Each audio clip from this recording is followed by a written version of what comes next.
Ditador Nicolás Maduro. Atenção para essa notícia. O ditador Nicolás Maduro acusou nesta sexta-feira o presidente Jair Bolsonaro de levar o Brasil a um conflito armado com a Venezuela, o que usou como justificativa para exercícios militares que serão realizados no final de semana agora.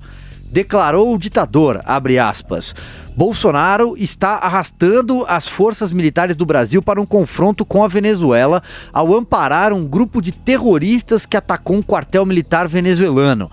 O mandatário socialista se referia ao assalto de militares desertores contra um destacamento da Força Armada venezuelana no estado de Bolívar, na fronteira com o Brasil, no dia 22 de dezembro. Na ocasião, um agente morreu e fuzis e lançadores de foguetes foram roubados. 6 militares foram presos e 5 pediram refúgio no Brasil. Maduro afirmou que Bolsonaro, a quem taxou de fascista, está por trás das ameaças terroristas contra a Venezuela. Segundo ele, 2.300.000 combatentes da Força Armada Bolivariana e da milícia, o corpo civil que atualmente integra a estrutura militar, serão mobilizados no que ele chama de Exercício do Escudo Bolivariano de 2020. Muita atenção com essa notícia, hein, Augusto? Olha que essa é a tática mais antiga que a humanidade, né?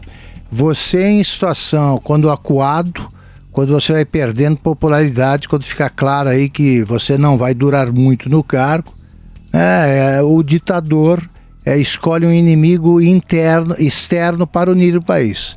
Foi isso que fizeram em vão tantos malandros como Maduro. Por exemplo, o ditador argentino, que o Leopoldo Galtieri, que declarou guerra à Inglaterra para reaver as Ilhas Falkland, que eles insistem em chamar de Malvinas na Argentina. Não funcionou. Como não vai funcionar essa tática aí do Maduro. José Maria Trindade, seu comentário. Olha, é uma ação humanitária pertinente e faz parte da tradição brasileira a recepção que o Brasil está dando aos venezuelanos.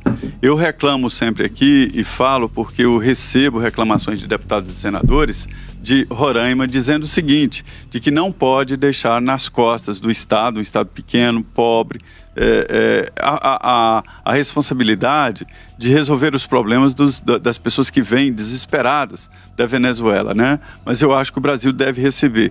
E foi isso que o presidente Bolsonaro fez. Recebeu, isso é uma ação humanitária.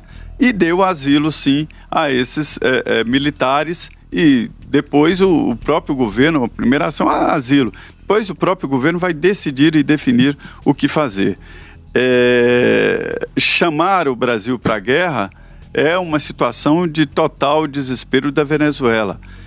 Há uma situação tensa, sim, inclusive nas redes sociais, já estão rondando aí áudios e tal, mostrando que o Brasil estaria em guerra. Não é verdade, não é assim, uma guerra não é decretada assim, mas há uma tensão entre os dois países. Eu recentemente conversei com o vice-presidente Hamilton Mourão sobre a situação bélica da Venezuela.